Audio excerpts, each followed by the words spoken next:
Not at all, Mrs. Gregg said. I could go on forever. Hey, look down there, said Philip. Somebody's walking in our garden. It's wild ducks. The ducks were as big as men, and what is more, they had great long arms like men instead of wings.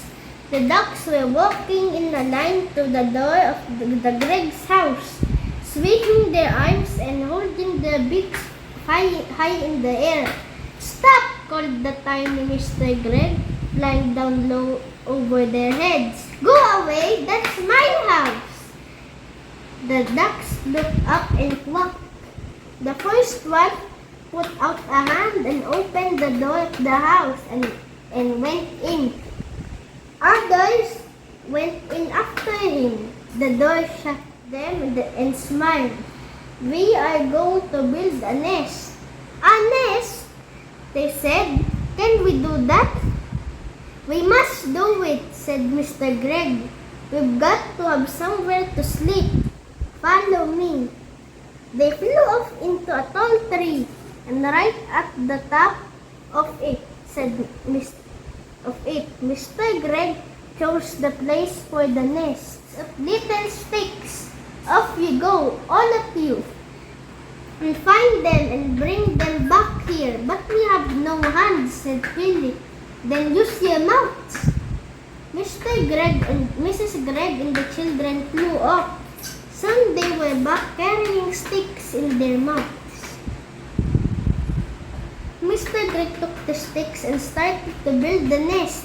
More, he said. I want more and more and more, he said. More sticks. Keep going. The nest began to grow, said Mr. Gregg. He was very good at making the sticks stick together. With leaves and feathers and things like that to make the inside nice and soft. The building of the nest went on and on. It took a long time, but at last it was finished. Try it, said Mr. Gregg, hopping back. He was very pleased with his work. Oh, is it lovely? Cried Mrs. Gregg, going into it and sitting down. I feel I might lay an egg any moment. The others got in beside her.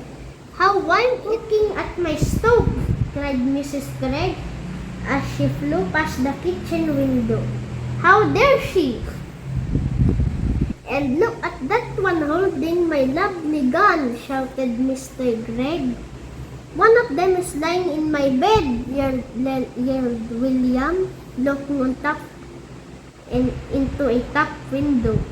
And one of them is playing with my electric train, cried Philip. Oh dear, said Mrs. Gregg. They have taken all over. They have taken over our whole house. We shall never get it back. And what are we going to eat? Lovely slug burgers. Slug burgers. What's slug burgers? Slug. The one. Yeah. Delicious warm burgers. See? Oh no, cried William. Never, said Philip. Disgusting, said Mr. Gregg. Just because we have wings, we don't have to eat bird food. We shall eat apples instead. Our trees are full of them. Come on. So they flew off to an apple tree. Okay. But to eat an apple without holding it in your hands is not at all easy. Not easy. Every time you try to get your teeth into it, it just pushes away. In the end, they were able to get a few small bites each. And then it began to get dark. So they flew back to the nest and lay down to sleep. Okay.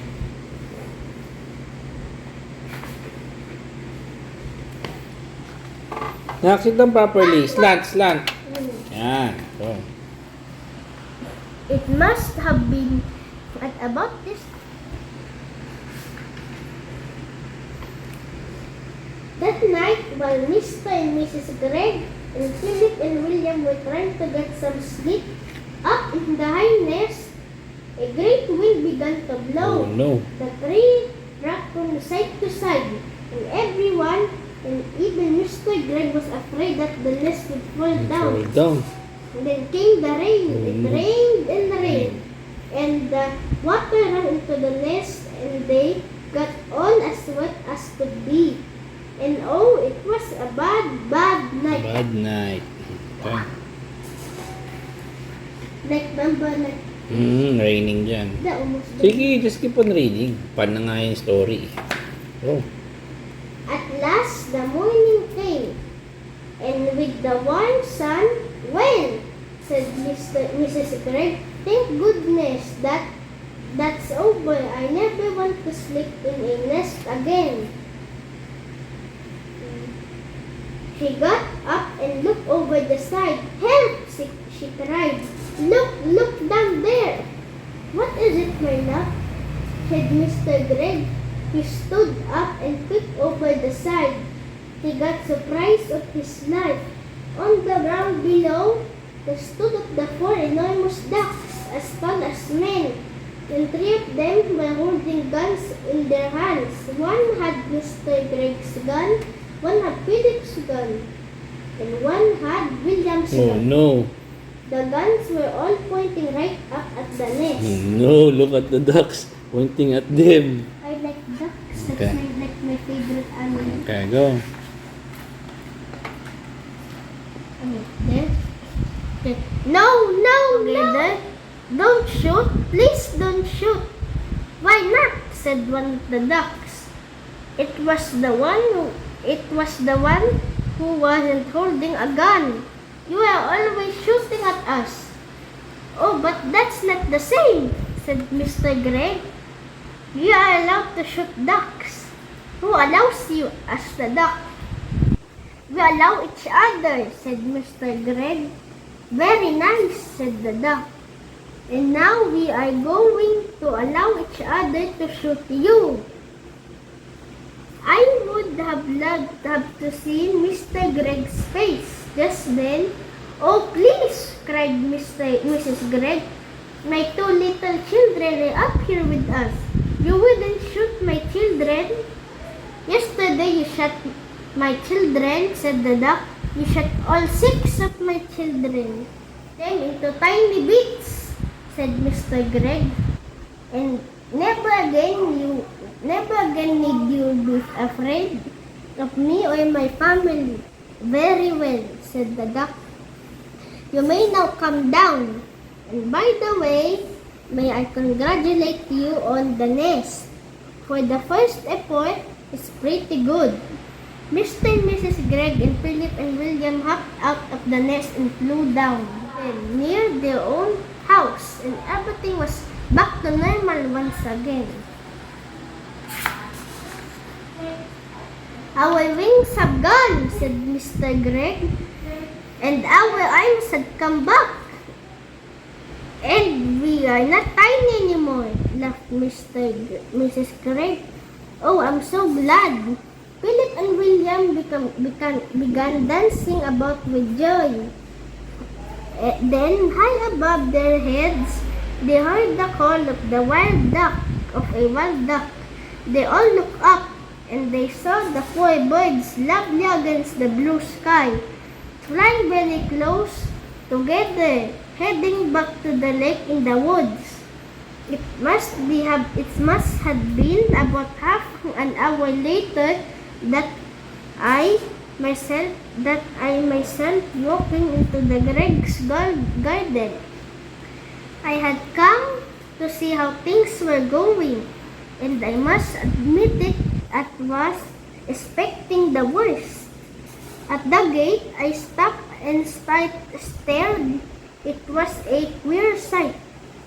And William, with the sack of their father's best barley beside them, they were surrounded by ducks, doves, pigeons, sparrows, robins, larks, and many other kinds that I didn't know the birds were eating the barley that the boys were scattering by the handful.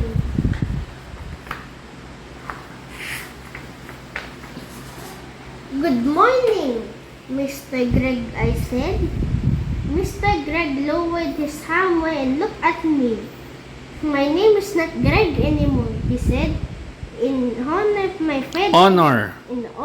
my feathered friends, I have changed it from Greg to Egg. And I am Mrs. Egg, said Mrs. Greg. What happened? I asked. They seem to have gone completely dirty. All four of them go into the house and take a look at the bathroom. It's a mess. They filled up the tub right up to the, what's that? Brim. Brim. Philip said they must have been swimming around in it all night. And feathers everywhere. Ducks like water, Mr. Egg said. I'm glad they had a good time. Just then, from somewhere over by the lake, there came a loud bang! Someone shooting, I cried. That be Jim Cooper, Mr. Egg said. Him and his 3 boys were shooting mad. Those Coopers are the whole family. Suddenly, I started to see red. Then I got very hot all over. Then the tip of my finger began tingling most terribly. I could feel the power building up and up inside me. I turned and started running towards the lake as fast as I could. Hey! Shouted Mr. Egg. What's up? Where are you going? To find the Coopers, I called back. But why? You wait and see, I said. They'll be nesting in the trees tonight. Every one of them. The end. Thank you. That's the story of The Magic Finger. Illustrated by Quentin Blake. The world's #1 storyteller, Roald Dahl.